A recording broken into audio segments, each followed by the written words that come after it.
Saudação a todos, aqui é André Michelin, sejam muito bem-vindos ao nosso espaço de celebração em Candelária. A gente está participando de um projeto de uma plantação de igreja aqui nesse bairro e dentre as várias atividades que a gente tem, a gente também assiste a um grupo de crianças. Então eu gostaria de te convidar, se você entende que o nosso trabalho é sério, você acredita naquilo que o Senhor nos deu para fazer nesse tempo e gostaria de dar um suporte, você pode também cooperar para a manutenção desse projeto, por exemplo, adquirindo uma das nossas canecas. Você tem a opção em cerâmica ou, se preferir, em alumínio.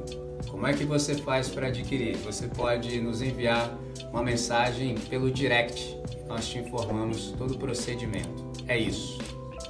God bless. Meus irmãos, muito bom dia. Graça e paz, ótimo estarmos juntos, muito bom ver duas pessoas, primeiramente o Juan, que bom tê-lo com a gente, não é não? Sensacional, depois de todo o livramento que você experimentou, muito bom tê-lo aqui conosco hoje. Jaqueline também, esteve fora durante um tempo, está vindo diretamente da América, não é isso? Beleza, muito bom. Meus irmãos, hoje eu tenho uma pergunta no coração e eu quero respondê-la a partir do Evangelho. A pergunta é exatamente essa: fé, o que é? A gente veio de uma conversa em que a gente discerniu o que é sucesso na ótica divina, e para que a gente obtenha sucesso do jeito de Deus, é imprescindível fé. E eu vou dar continuidade a essa linha de pensamento, de aprendizado, e vou procurar responder essa pergunta: fé, o que é fé? O que as Escrituras nos ensinam acerca de fé, sem a qual a gente não pode agradar ao nosso Senhor? Então, se você quiser, você já pode me acompanhar, vem comigo para Hebreus, carta aos Hebreus. A gente ainda não sabe quem escreveu, entendeu? Quando a gente chegar do outro lado, a gente vai descobrir. Porque geralmente fala carta de Paulo, mas essa não. Essa a gente não sabe ainda a autoria. Carta aos Hebreus. Você pode deixar aberto para o capítulo 11. Carta aos Hebreus, no capítulo 11. Abrir o texto para nós é fácil, até mesmo ligar o texto. Mas a gente precisa que Deus possa nos dar abertura de compreensão. Então eu vou te chamar para a gente fazer aquela oração. Deus nosso Pai, a alegria no nosso coração pela possibilidade da reunião. Obrigado pelo tempo que a gente desfruta juntos. Obrigado pelo tempo que a gente pode se acercar da Escritura. Obrigado pelo tempo que a gente pode celebrar o Teu nome como comunidade. Obrigado pela possibilidade de ouvirmos a Tua voz em todo momento. Nesse instante em específico, Senhor, a gente tem a segunda oportunidade dessa manhã de ter contato com a palavra escrita. Então nós te suplicamos abertura de compreensão, de tal modo que discernamos tudo quanto o Senhor quer continuar a nos ensinar nesse tempo. Para o máximo louvor da sua glória, nosso benefício, oramos agradecidos, em nome de Jesus. Amém, Senhor. Amém. Interessante que, se a gente quiser discernir uma cultura, um dos elementos simples que a gente tem para fazer isso é observar, por exemplo, as letras das canções populares. Você sabe, professor de espantos, poeta do cotidiano, mestre da palavra chamado Rubem Alves, disse que cultura é um jeito particular de ser gente. Então, para aqueles de nós que já tiveram a oportunidade de cruzar fronteiras, até mesmo dentro do país, mas sobretudo quando você sai, você tem um negócio chamado choque cultural. Entendeu? Por exemplo, é bem possível que a senhorita Jaqueline tenha experimentado isso quando chegou na América do Norte. E a impressão do coração dela deve ter sido assim: cadê meu mundo que estava aqui? Entendeu? Tudo é diferente, cara, é impressionante, entendeu? E aqui a gente ainda está no Ocidente. Quando você vai para o Oriente da Terra, então, aí você fala assim: não é possível, cara, não é possível. Por exemplo, quando eu estava no Egito, os camaradas não sabiam o que era uma fila. Entendeu? Eu queria ensinar uma manobra pro cara, eu expliquei para ele o óbvio, ó, você vai por aqui, volta por aqui. O cara não entendia, cara. Entendeu? O cara não entende. Fila, vamos ficar aqui um atrás do outro para a gente ser atendido, cada um por vez, cara? Tá olhando para mim assim, o que você está falando? Falei, não é possível, cara. Choque cultural. Então, quando você quer discernir, por exemplo, como pensa uma cultura, tem ali um recorte, basta você olhar, por exemplo, para as letras das canções. Por que eu estou dizendo isso? Quando a gente começa a falar acerca de fé, me lembro do nosso irmão de saudosa memória, que já mora com o senhor, Dr. Russell Philip Shedd, ele falou que o Brasil é um país de fé, mas sem raízes teológicas. Então, por exemplo, quando você olha para as nossas canções, vou tão somente recortar duas. Por exemplo, se a gente pergunta ao senhor ex-ministro da Cultura, Gilberto Gil, ele fala assim, andar com fé eu vou, porque a fé não costuma falhar. Errei tudo, mas tá tranquilo aqui a melodia. Certo? Aí os Paralamas, me empolguei, cara. Me empolguei. Paralamas disseram assim, a arte é de viver da fé, só não se sabe fé em quê. Observe isso, a arte é de viver da fé, só não se sabe fé em quê. Andar com fé eu vou, que a fé não costuma falhar. Interessante. Então, eu tenho aprendido que as coisas elas são bem diferentes, são bastante diferentes da maneira como se apresentam na superfície. A gente às vezes vê as coisas muito na superfície, mas falta uma determinada profundidade. Por exemplo, quando a gente fala acerca de fé, para piorar a questão, ainda há uma confusão contraproducente. Por exemplo, há quem confunda fé com torcida. Aí o cara fala assim, Deus queira que dê certo. Entendeu, cara? Acho que é torcida, entendeu? Aí há quem confunda também fé com desejo intenso. Ah, Senhor, mas eu queria tanto que fosse assim. Coloca Deus para dar um peso, entendeu? E para fechar, tem gente que ainda confunde fé com pensamento positivo. Em nome de Jesus vai dar certo. Então já deu certo. Falou, ó, entendeu? Nas três entra o elemento Deus para dar uma substância a isso, entendeu? Então a pergunta que nos sobrevém é tão somente uma: o que é fé, afinal de contas? E aí o primeiro verso do capítulo 11, que é considerado o rol da fé, diz assim, a fé é a certeza de coisas que se esperam e a convicção de fatos que se não veem. Aí, todos nós aqui somos estudantes, maioria esmagadora é professor, você percebeu de saída que há um paradoxo aqui estabelecido. Observe, a fé é a certeza de coisas que se esperam. Já apitou o paradoxo. Falou, peraí, pausa. Entendeu? A fé é a certeza de coisas que se esperam. Aí, para piorar, a convicção de fatos que se não veem. Tá tudo errado nessa frase. Entendeu? Se você tem certeza de algo, você não precisa esperar. Você só espera aquilo que você não tem certeza. Entendeu? Se você tem certeza, você não precisa esperar. Convicção de fatos que se não veem. Ora, fato é o mesmo que feito. Se é feito, eu posso ver.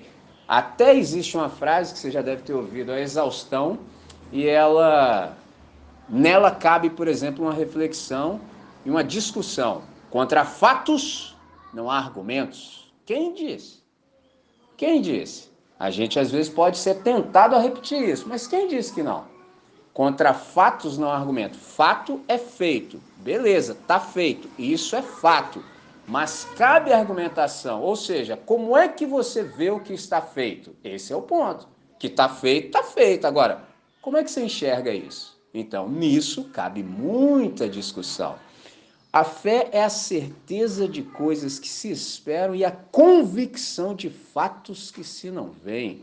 Você fala assim, mas o que é convicção? Convicção não tem nada a ver, por exemplo, com opinião. Opinião é o que você sustenta. Por isso que dá briga na internet, entendeu? Sempre vai ter alguém brigando com alguém. Por quê? Porque é opinião. Na internet eu não conheci nenhum estudante na internet. Na internet eu só conheço PhDs. Entendeu? Só tem doutor na internet. O cara sabe tudo. Não há nada que ele tenha assim o mínimo de dúvida. Ele sabe absolutamente de qualquer assunto. O cara é uma sumidade. Eu falei, ó, esse cara tá lá brigando o dia inteiro, cara. Só opinião. Opinião é aquilo que você sustenta, ao passo que convicção sustenta você. Te dá sustentabilidade. Quanto a isso, você não precisa brigar com ninguém. Seu pé está firmado na rocha, você vai brigar com quem, meu amigo? Para quê? Entendeu? Desnecessário. Então, nesse sentido, o paradoxo está montado. Então, a gente precisa de uma resolução para ele. Como é que resolve isso aqui? Fé, na verdade, é confiança absoluta na imutabilidade do caráter da Trindade. Isso é que nos permite perceber o que está sendo dito aqui. A fé é a certeza de coisas que se esperam. Ora, se Deus falou, aí eu sei que já é. Ainda não ganhou concreção histórica, ainda não ganhou historicidade, mas é. E se é, é fato. Se é fato, eu estou convicto. Eu só vou aguardar esse negócio acontecer no tempo e no espaço. Vou continuar no caminho e deixa fluir. Não preciso nem botar a mão no processo, porque senão começa a manipular. Entendeu? Foi dito? Foi. Então segue o fluxo. Numa hora dessas aí, a gente se encontra. Pegou a visão? Com a provisão da Trindade. Então, fé é de fato confiar absolutamente na imutabilidade do caráter da Trindade. Então, não se materializou historicamente, mas de fato já é. E onde acontece isso? Onde é o locus da nossa fé? Primeiramente, exatamente no coração. Nosso coração é a residência da fé. Primeiro passa pela cabeça, entendeu? Aí você ganha compreensão e desce ao coração. Interessante isso. Se não passar pela mente, você não discernir, não chega no coração, que é a residência da fé. Então isso me faz lembrar de um dos nossos irmãos, o Agostinho de Hipona. Ele falou o seguinte: o que é ter fé? Ter fé é crer naquilo que você não vê, e a recompensa por essa fé é ver aquilo em que você crê. Sensacional. Então a fé, ela se faz história. Por exemplo, se você continua observando o capítulo 11 de Hebreus, você vai notar o seguinte, que os maiores marcos da história universal, eles aconteceram por meio da fé. Note, observe o texto. Porque por ela, verso 2, Hebreus capítulo 11, verso 2, por ela os antigos alcançaram testemunho. Interessante, primeira vez que eu li isso no texto sagrado, eu me deparei com essa linguagem que era a mesma linguagem que se usa na roça. Eu vim da roça, então eles falavam assim, não, que os mais antigos falavam assim. Quando eu li na Bíblia, eu falei, olha que interessante, porque por ela os antigos alcançaram testemunho. Observe, pela fé, entendemos que os mundos, ou dependendo da versão que você utiliza, o universo, foi feito pela palavra de Deus, de maneira que aquilo que se vê não foi feito do que é aparente. Pela fé, Abel ofereceu a Deus maior sacrifício do que Caim, pelo qual alcançou o testemunho de que era justo, dando Deus testemunho dos seus dons, e por ela, depois de morto, ainda fala. Verso 5.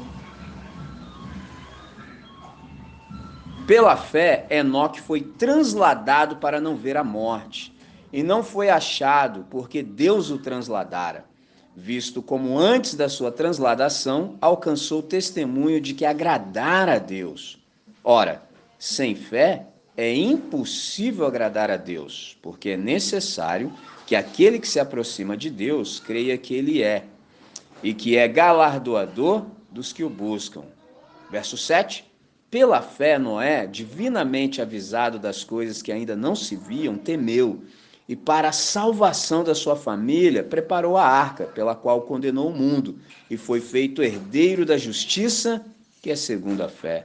Verso 8. Pela fé, Abraão, sendo chamado, obedeceu, indo para um lugar que havia de receber por herança, e saiu sem saber para onde ia. Então isso nos demonstra o quanto os feitos universais, históricos, aconteceram pelo meio da fé. E aí, com isso em mente, a gente procura novamente estabelecer uma relação entre os Paralamas, Gilberto Gil e o Dr. Shed. Qual é a relação possível? Que todos nós cremos em alguma coisa. Todos nós acreditamos, sobretudo aqui no Brasil. Então é necessário saber, por exemplo, em que acreditamos, porque aquilo em que acreditamos também molda e determina a maneira como nós vivemos. Por isso que se você fizer uma pesquisa, aqui no nosso país, se você fala assim, você acredita em Deus? É difícil achar quem diga que não. No entanto, se você avança só um pouquinho e troca o acreditar pelo crer, aí o número começa a ficar reduzido. Porque acreditar é tão somente saber que algo ou alguém existe, ponto. Não tem maiores implicações. Agora, quando você pergunta, você crê em Deus? Aí o cara precisa primeiro saber quem é Deus. Já começa a ficar complicado. Segundo, o que é crer? Crer é dar razão a. Crer é confiar, entregar-se aos cuidados de. Aí não é todo mundo. Não é todo mundo que dá razão para Deus, não é todo mundo que concorda com Deus. Até nós que já estamos no time, concordamos parcialmente. Entendeu? Concordamos no que é geral. Quando começa a ficar específico, vai aparecer alguém no auditório, na plateia, na audiência e falar assim: mas também não precisa ser tão crente assim. Ó, então, enquanto está no âmbito geral, está tudo indo bem, mas quando chegam as implicações e a radicalidade do compromisso, sempre vai ter um que vai pular para fora, entendeu? Em vez de pular para dentro, o cara fala, não, também não precisa tanto, é muito boca dura, né? Você não acha que está muito pesado? Eu falei, então, esse é o ponto. Então, nesse sentido, na fé, o que é importante não é afirmar que a gente crê em Deus, mas saber em que Deus a gente crê. Então a gente tem uma pergunta para responder: em quem a gente deposita a nossa fé? No nosso caso, em Jesus de Nazaré. João capítulo 14, o verso 6, ele diz assim: eu sou o caminho e a verdade e a vida. Ninguém vem ao Pai senão por mim. É um texto magnífico, magnífico. Por ora, tão somente o seguinte: sem o caminho eu não venho. Sem a verdade eu não posso crer. E sem a vida eu não posso viver. Salvação, já disse algumas vezes, reitero, reforço, salvação não é morrer para o céu, salvação é voltar para o Pai. Sensacional. Eu sou o caminho, a verdade e a vida. Sem a verdade eu não consigo crer, eu não consigo dar razão a Deus. E sem a vida eu não consigo viver em plenitude, eu não consigo viver no ápice das minhas possibilidades, no ápice da minha potencialidade. E como é que então a gente faz para viver a partir dessa percepção? A gente vive a partir da convicção de que a gente deu um salto existencial e a gente passou por um upgrade. Você fala assim, o que isso significa? Que agora tudo mudou. Mudou em que sentido? Porque agora a gente sabe, por exemplo, muito acerca do cosmos, a gente sabe acerca das leis físicas, algo que a gente não sabia antes. Eu estou falando isso e olho para o Léo e me lembro o dia que, não que eu o conheci, porque eu já o via andando pelo colégio, mas teve um dia que uma chavinha virou dentro da cabeça do Léo. Estava conversando no intervalo, como eu sempre faço, estava lá misturado com os estudantes, e estava falando acerca exatamente desse salto existencial e ontológico, esse upgrade que a gente experimenta quando a gente é reconectado com a Trindade.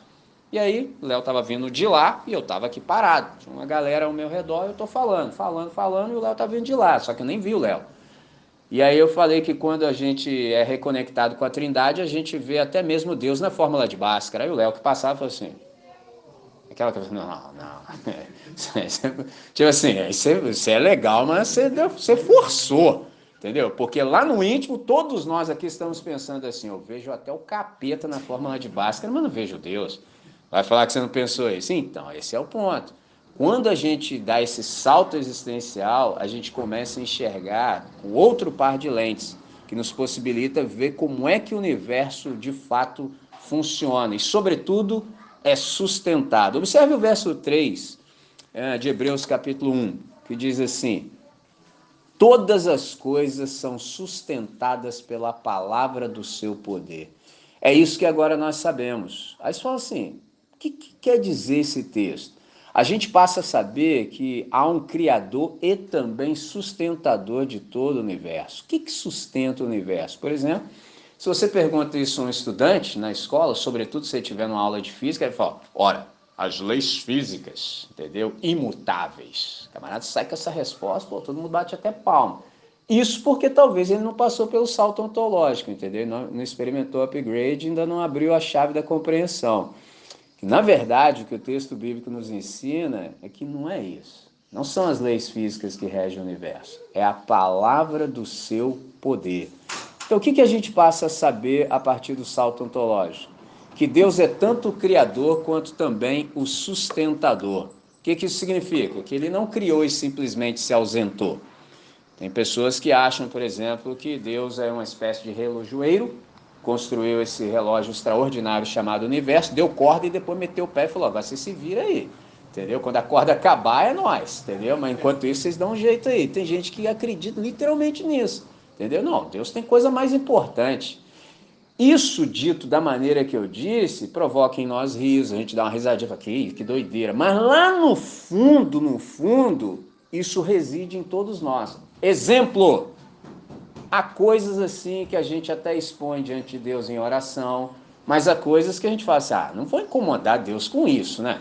Entendeu? Afinal, ele deve ter coisas mais importantes para resolver. Isso carrega um pouco dessa teoria que eu acabo de apresentar a vocês. É como se ele tivesse até feito, até dou razão que ele fez, beleza, mas agora é por nossa conta. Ele fez o que tinha que fazer, deu corda, o processo está desenrolando, mas nessas coisas aqui ele não intervém não, se vira e dá seu jeito. Esse é um problema. Porque se eu tiver que dar o meu jeito, aí você sabe o que eu faço, né? Aí lá vou eu meter a mão no processo de novo. E se eu coloco a mão no processo, não pode dar outra coisa, senão, como vai ficar gravado, é impublicável, deixa passar. Você já sabe o que vai dar, né? Entendeu? Vai dar ruim, vai dar muito ruim. Entendeu? Vai cheirar mal, entendeu? Então, esse é o ponto. Mas quando a gente discerne que, de fato, ele é tanto o criador quanto o sustentador, a gente percebe que tudo está sendo mantido por ele. E esse sustentador tem um nome, Jesus de Nazaré. Porque João capítulo 1, verso 3 diz que sem ele, nada do que foi feito se fez. Nele tudo é feito. Então é interessante isso. Por exemplo, o universo deve também a sua ordem a ele. E você me pergunta, como assim? Por exemplo, Salmo 33, Nani veio aqui e citou para nós o Salmo 24, verso 1. Salmo 33 diz, verso 6, que por sua palavra os céus foram criados e todos os seus exércitos também pela palavra, pelo espírito da sua boca. Sensacional isso. Então, a palavra criou. Por exemplo, deixo um exercício para você ter um prazer de casa. Dê uma olhada em Gênesis capítulo 1, capítulo 2 também, e liste quantas vezes você encontra, por exemplo, a palavra, a expressão disse Deus, a começar do verso 3. Conte quantas vezes isso acontece no texto sagrado. Então, essa palavra criativa é também a palavra que dá sustentabilidade a todo o universo. Então, a partir do nosso salto ontológico, a gente passa a saber que Jesus Cristo é essa palavra que criou e que rege.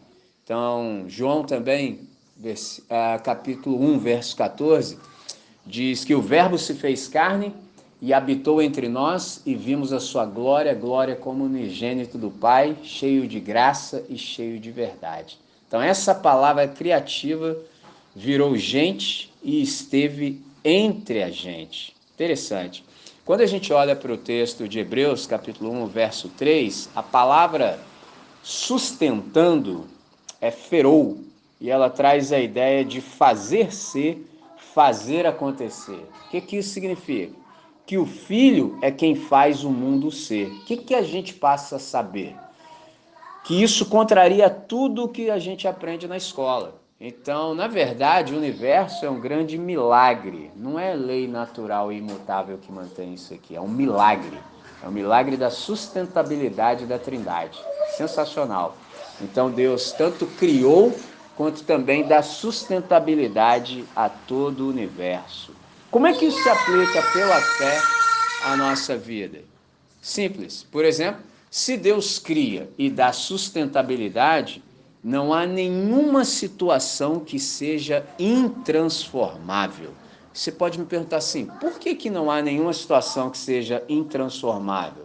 Porque quem administra é o Filho pela palavra do seu poder. Então basta um só comando da segunda pessoa da Trindade e tudo pode ser transformado. Isso é maravilhoso, isso é magnífico. Então, tudo agora está relativizado à sua palavra. Por quê? Porque tudo obedece ao seu comando. Assim também, tudo pode ser, por exemplo, rearranjado. E você me pergunta, por que tudo pode ser rearranjado? Lucas capítulo 1, verso 37 diz que para Deus não haverá impossíveis em todas as suas palavras, em todas as suas promessas. Ou seja, se Deus disse, é só uma questão de tempo, é fato. Não há nenhum tipo de impossível para a Trindade. Então, saber isso, meus irmãos, na verdade é saber tudo. Por que saber isso é saber tudo? Ora, se ele é o Criador e sustentador, significa que em todo o tempo há possibilidade de transformação, tanto no âmbito circunstancial, quanto também no âmbito pessoal. Eles falam assim, como assim no âmbito circunstancial e pessoal? De trás para frente. Pessoal, porque nós agora que estamos reconectados com a Trindade, somos seres de transformações infindáveis. Todos os dias está acontecendo alguma coisa conosco, se a gente der ouvidos à Trindade. Todos os dias. Imagina acontecer uma coisa boa com você a cada dia. Numa semana, 7. Num mês, 30 ou 31. Num ano, 365. É um negócio formidável. Conversar com você pela manhã é uma coisa. Conversar com você ao meio-dia, outra. Conversar com você no final do dia, outra. 3 coisas podem ter acontecido com você, porque você está atento, entendeu? Você está atento. Então é um negócio incrível, o que não significa que você seja volátil, não é isso que eu estou dizendo. Estou te falando que, em uma vez confrontado pela Trindade, você muda de ideia na hora. Uma vez, eu estava num ambiente e uma pessoa virou para mim e falou assim, mas desse jeito aí que você fala, fica parecendo que a gente tem que mudar de ideia toda hora. Alto amigável, amistoso, cheio de Deus no coração. Você vê que o Espírito comandando, né? Eu falei, do nada assim, cara. Aí Deus não te deixa sozinho, não te deixa passar vergonha. Eu falei assim, mas essa não é a questão, isso aí não há nenhum problema. Porque o cara me apresentou como se fosse um problema. Eu falei assim, o real problema é não ter ideia para mudar toda hora. Aí isso te condena a ser desse jeito aí, ó. Entendeu? Aí você tem que... É só uma polegada do Bruce Lee. Entendeu? Tem que ser, pô, que isso? Faz isso não. Entendeu? Juscelino Kubitschek. Eu mudo de ideia quantas vezes forem necessárias porque eu não estou comprometido com o erro. Falei, sensacional, cara. Pô, a gente anda com Deus, irmãos. Entendeu? Então anda com o Senhor. É uma palavra e você muda de ideia. Simples assim. Para que reincidir no erro? Não faz sentido.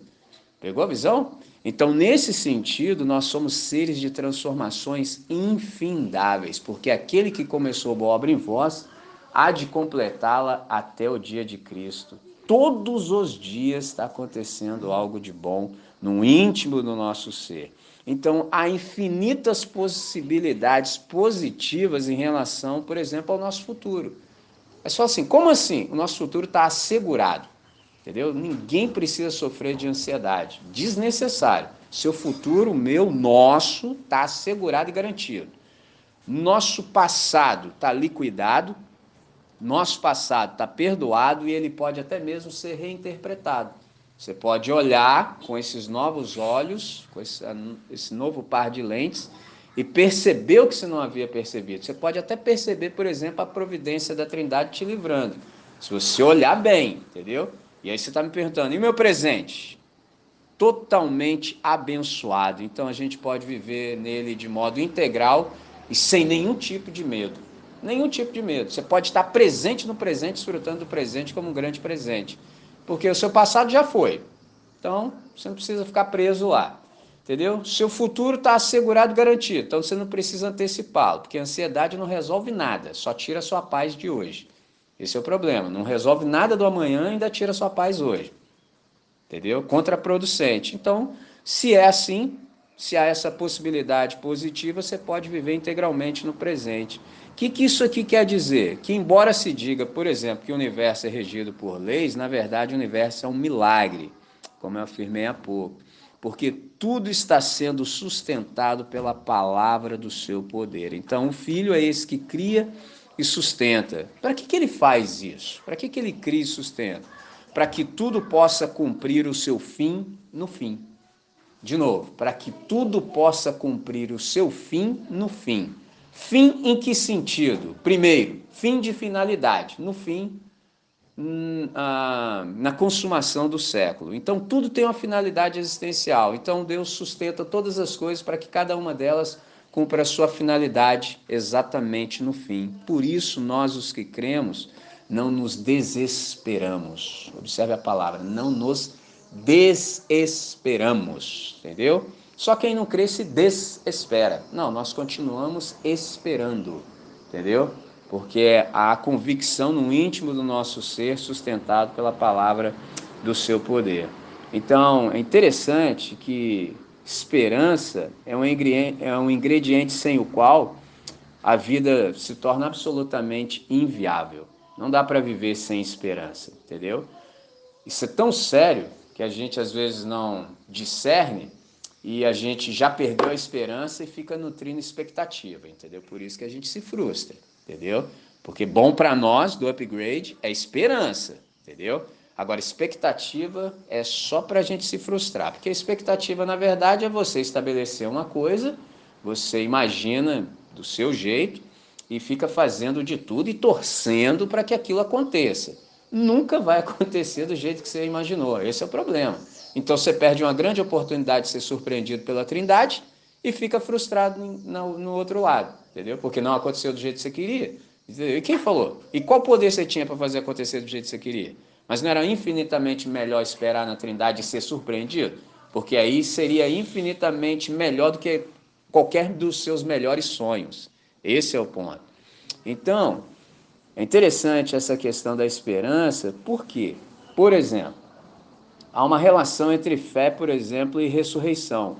A fé, na verdade, crê na ressurreição. Aliás, a fé já carrega em si a semente da ressurreição.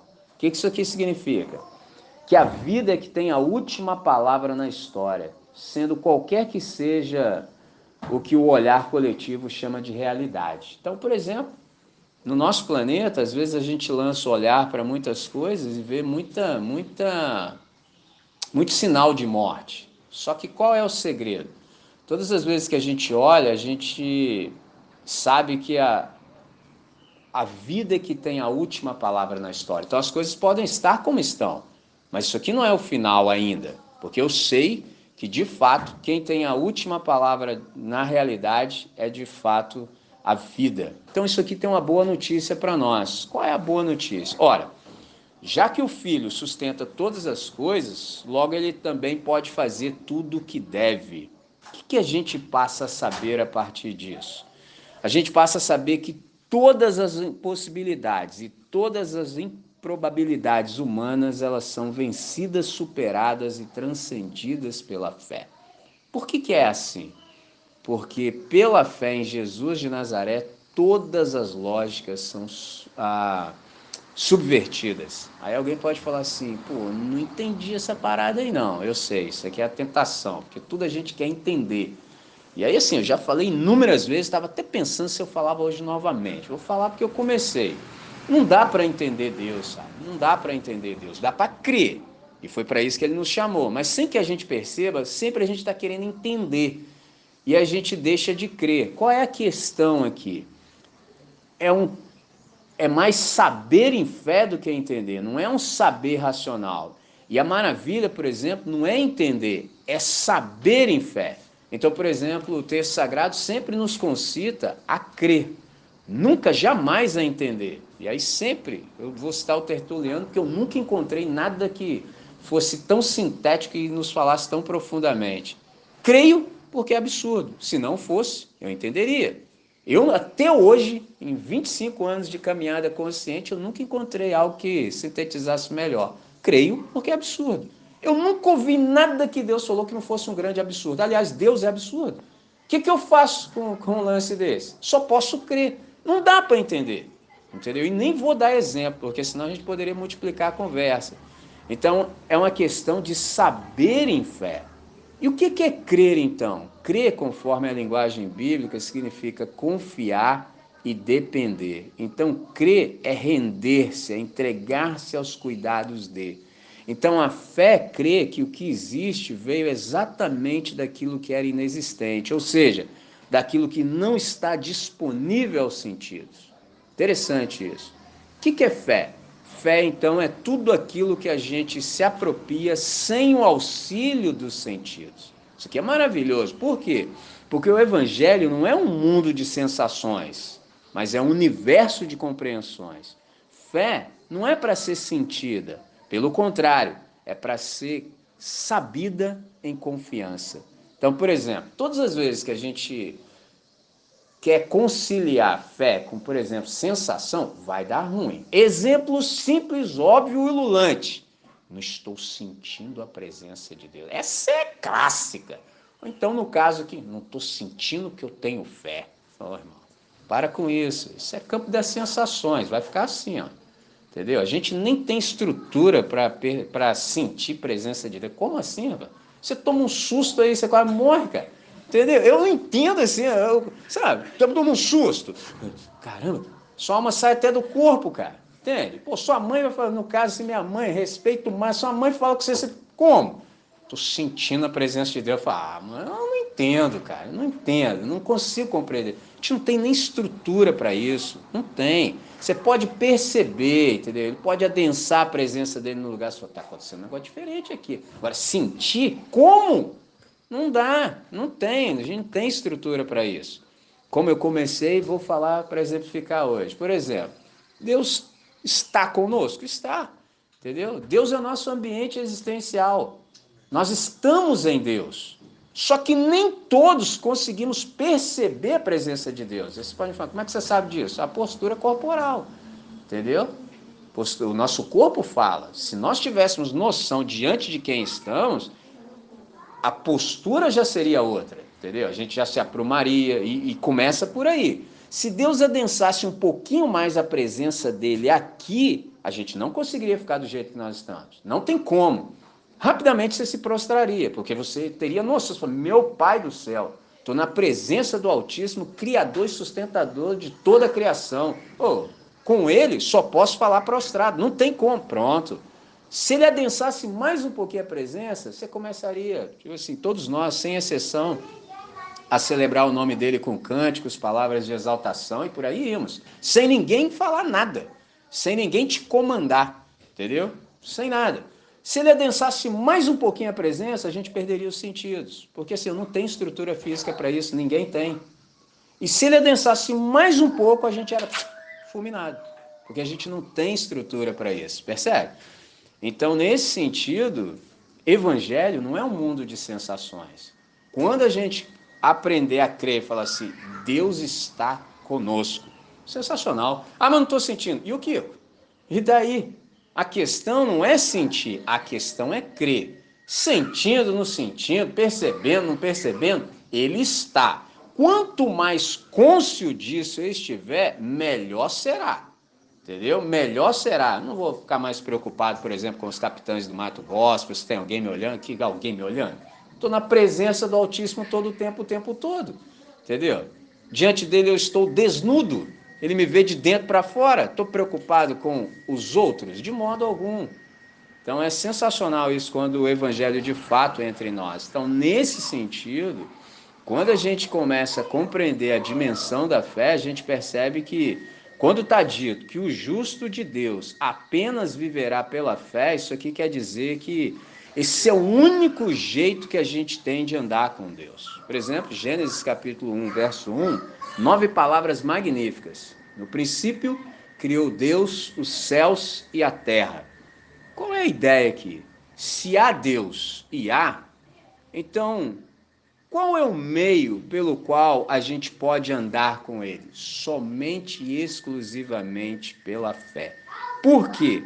Porque na fé cabe exatamente o impensável e o impossível.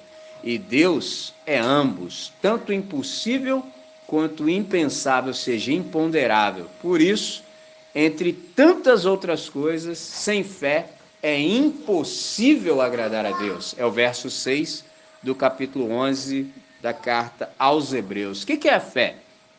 Fé, então, é a mídia, ou seja, é o meio. Logo, sem fé, não tenho como me relacionar com Deus, porque Deus é transcendente, está em outra dimensão. Então, a fé é a mídia que me possibilita essa comunhão com a Trindade. Porque, por exemplo, uma outra coisa interessante, eu digo que na fé cabe tanto o impensável quanto o impossível, é porque é da natureza da fé não aceitar limites como lógicas. O que isso significa? Que, portanto, a fé ela não conhece nenhuma adversativa nem nenhuma adversidade que sejam maiores do que ela. Por isso, na lógica da fé, ou seja, na verdade, a nossa lógica não pode ser maior do que a nossa fé. Qual é a ideia aqui? Você lembra do Pedro quando foi chamado por Jesus para andar sobre as águas?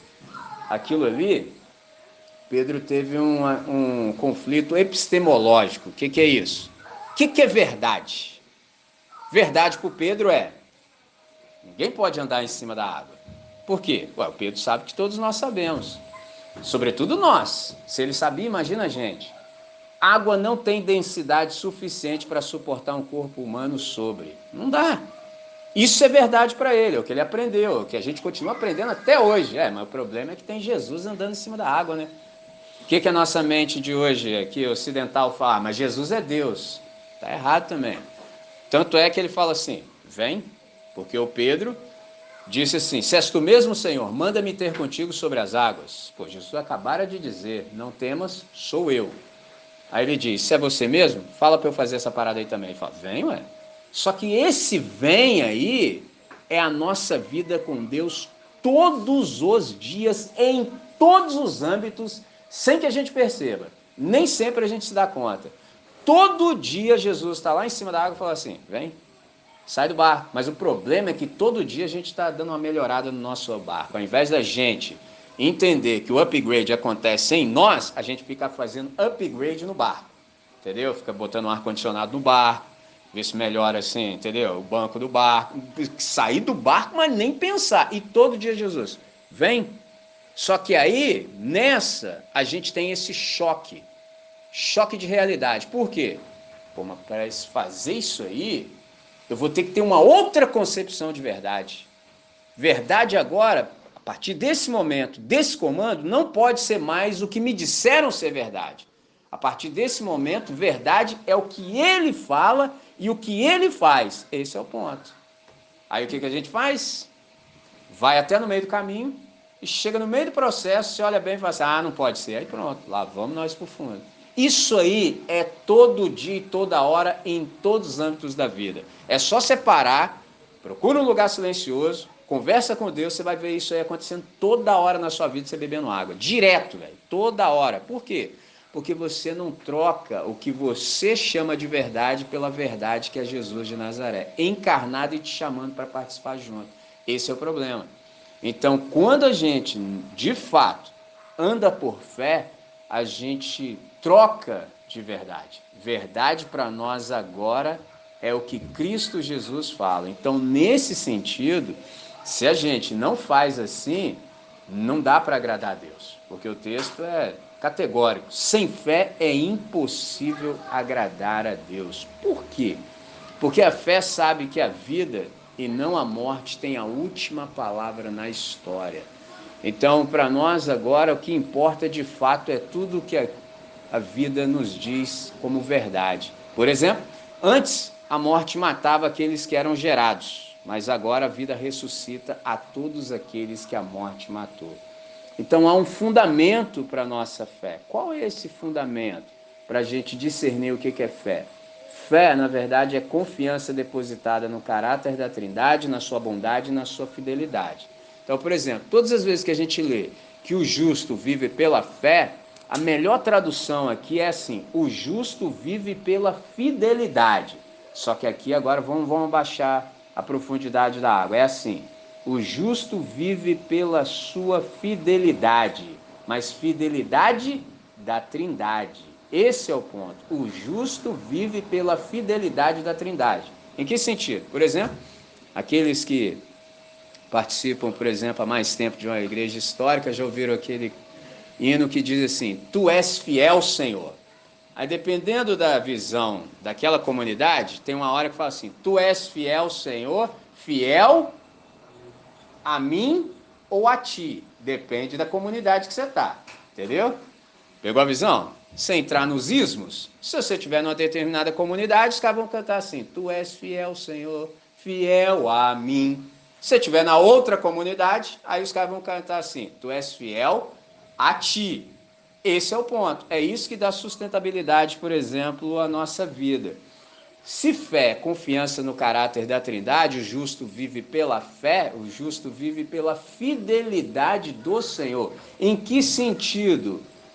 Que ele sabe que Deus não falhará no seu propósito. Se ele disse, ele é suficientemente poderoso para levar isso a bom termo. Não tem nada que ver comigo. Por exemplo, no meu concílio eu me lembro de numa hora falar, por exemplo, sobre algo que na teologia é conhecido, por exemplo, como perseverança dos santos. Entendeu? Perseverança dos santos, ou seja, aquele que crê vai até o final.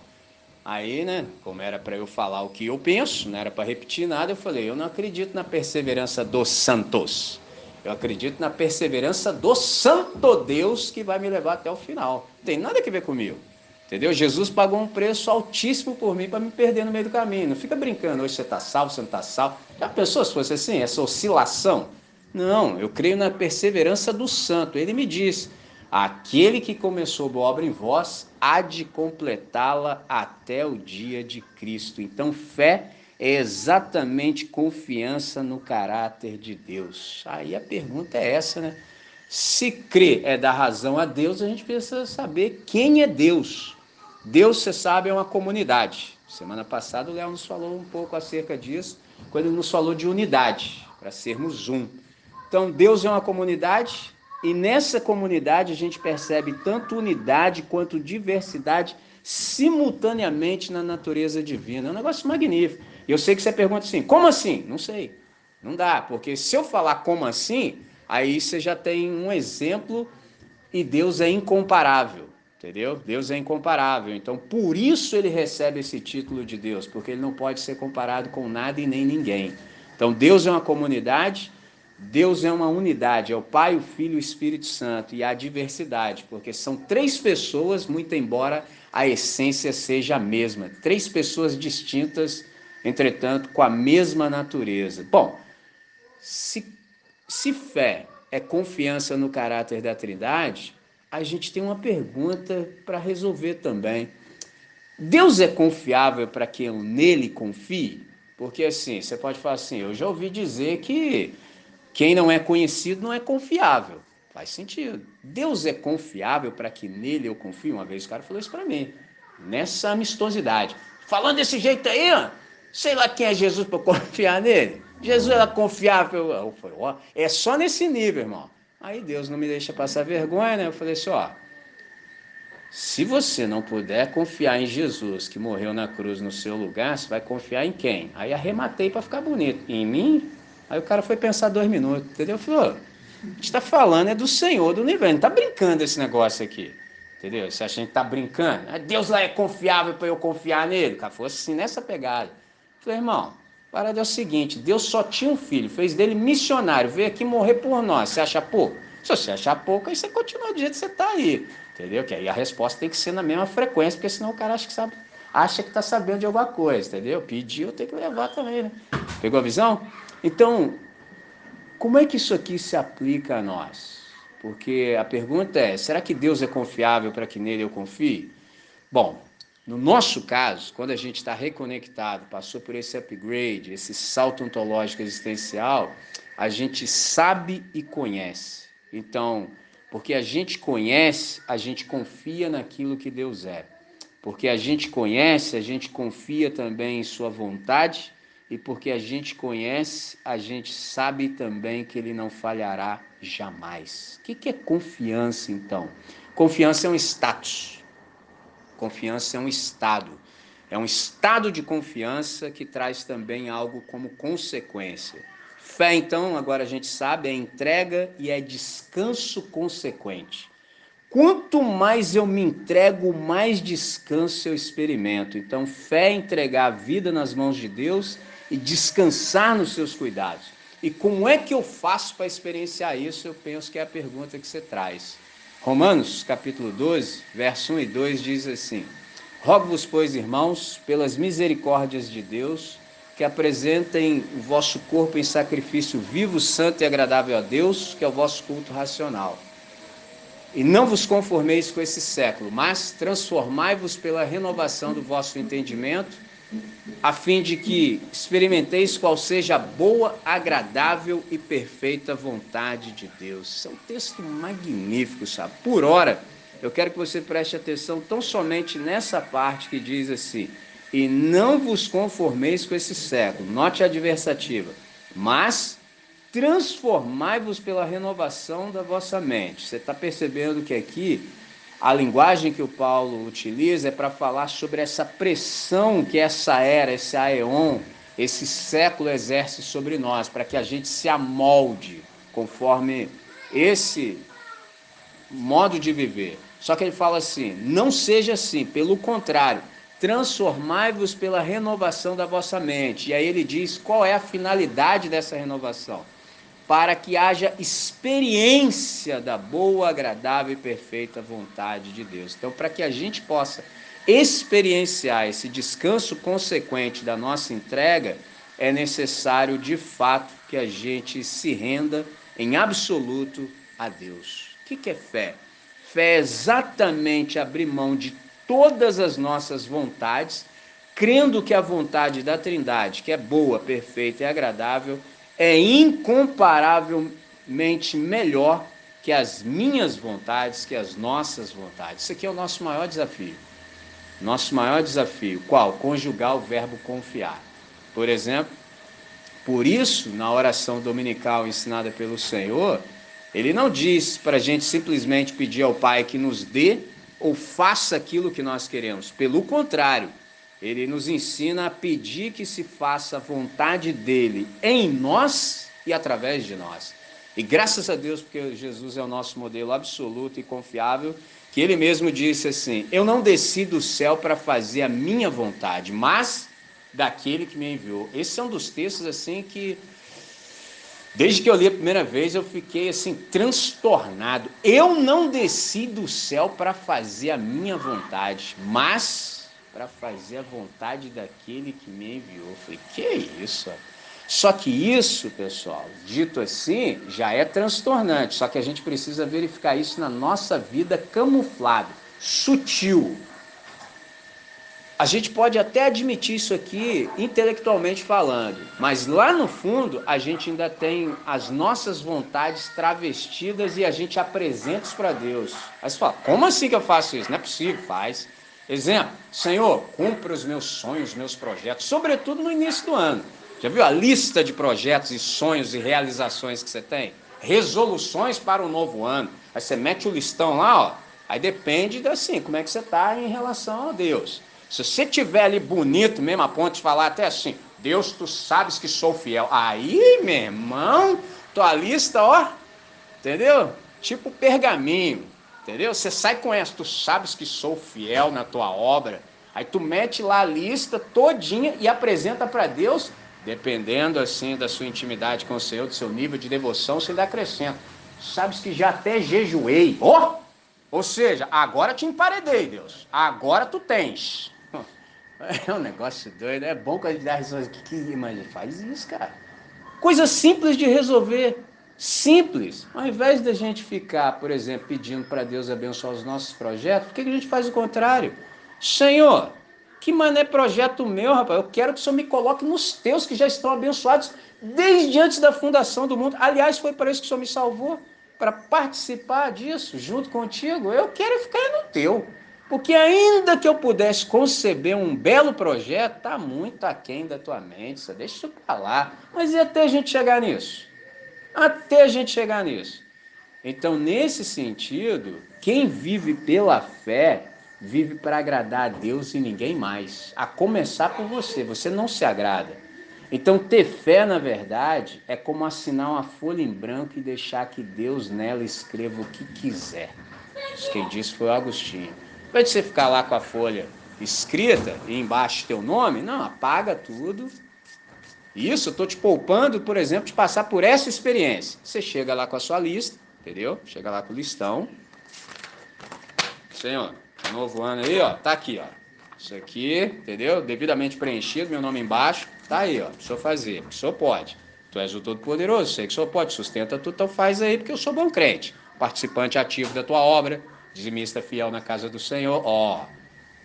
Aí Deus não vai querer te deixar nesse engano aí para sempre, né? E vai ter uma conversa séria com você e falar assim: isso aí é para mim? Aí, claro, Senhor, para ti, Senhor. Você lembra dos pronomes corretos, porque falar com Deus tem que ter os pronomes corretos. Aí falou assim: se for para mim, pode apagar tudo. Aí é outra briga, porque você vai querer sair: que é isso, Senhor? Orei e jejuei, como é que eu vou apagar tudo? Aí vai ficar nisso aí. Eu estou só poupando você disso. História longa sendo feita curta. Se for para mim, pode apagar.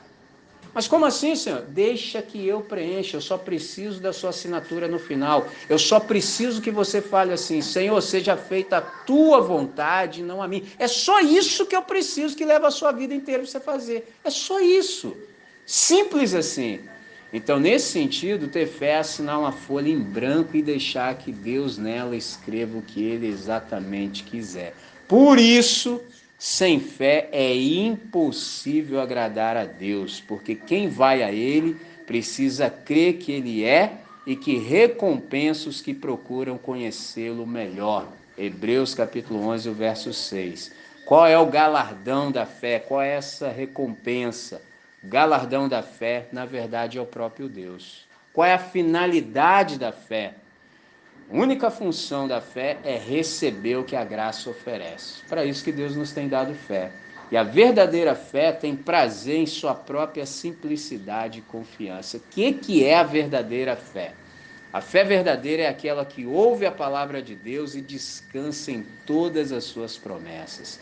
E é aqui que às vezes muita gente tem um choque de realidade. Por exemplo, quem tem incredulidade no coração, nessa hora se dá conta e pensa assim: cara, se é nessa perspectiva aí, ó, nunca tive fé não, entendeu? Uma vez uma pessoa me chamou em particular e falou isso, entendeu? Tava num dia de folga, entendeu? Colocou o DVD lá no aparelho para ouvir, no caso, eram os MP3 que estavam na mídia de DVD. Aí começou a me ouvir. Aí ouviu um, aí empolgou, ouviu dois, três, quatro. No quarto ele já estava prostrado, falando assim: Senhor, se as coisas são do jeito que meu amigo Michelin está falando, nem convertido eu sou. Então não vamos resolver esse negócio hoje. Eu falei: ó, confidenciou para mim, só não posso falar mais porque senão exporia a pessoa e eu não faço isso com ninguém. Desse modelo, sem fé, é impossível agradar a Deus. Então, na verdade, são poucos aqueles que de fato confiam em Deus a ponto de se abandonarem em suas mãos. Então, sem fé não há essa entrega confiante, sem fé também não há pacificação no coração. Por que é importante a gente discernir isso? Porque o evangelho não é informação, evangelho é encarnação. Informação a gente já tem muito. Por exemplo, hoje, sobretudo a geração que está chegando agora, vive na infodemia. É muita informação, por isso que a gente precisa de curadoria. Então, nesse sentido, evangelho não é informação, é encarnação, precisa ganhar concreção na nossa própria vida. Então, aqui eu encerro com dois desafios para nós. Primeiro, a gente precisa suplicar a Deus que sempre, em todo o tempo, nos tire da teoria para a prática. Toda vez que a gente ouve o evangelho, ele vem carregado de desafios práticos. Não há nenhuma possibilidade de você ouvir o evangelho e sair do mesmo jeito. Você tem que sair arrasado, entendeu? Assim, meu irmão, Deus, ainda bem que eu já ouvi o texto que diz: sem mim nada podeis. Ó, tô precisando do Senhor, tá? Tô precisando, porque, ó, não posso ficar acumulando informação. Não posso. Então, ó, há muitas coisas para serem resolvidas entre nós e eu quero resolver isso de modo que eu não fique acumulando teoria. Por favor, eu preciso assemelhar minha vida o máximo possível daquilo tudo que eu já sei. Então, a minha vida precisa ser o mais próximo e coerente, por exemplo, na prática, com aquilo que eu já sei na teoria. Segundo desafio, a gente precisa viver uma fé amadurecida, uma fé aprofundada e profundamente prática. Maturidade, profundidade e praticidade.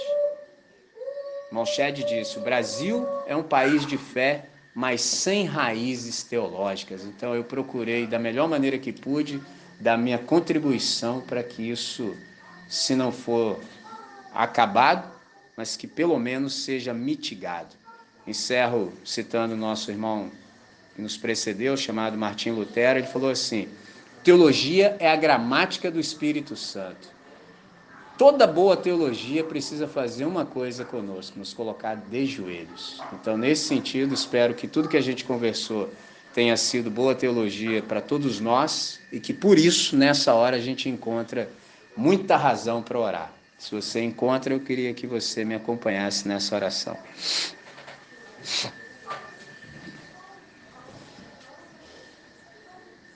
Senhor, muitíssimo obrigado por essa hora. Muitíssimo obrigado por essa celebração, por essa nova ocasião que a gente teve a oportunidade de ouvir a Tua voz. Obrigado pelo discernimento que veio até nós. Obrigado pelas boas palavras que o Senhor nos trouxe nessa hora, nessa manhã.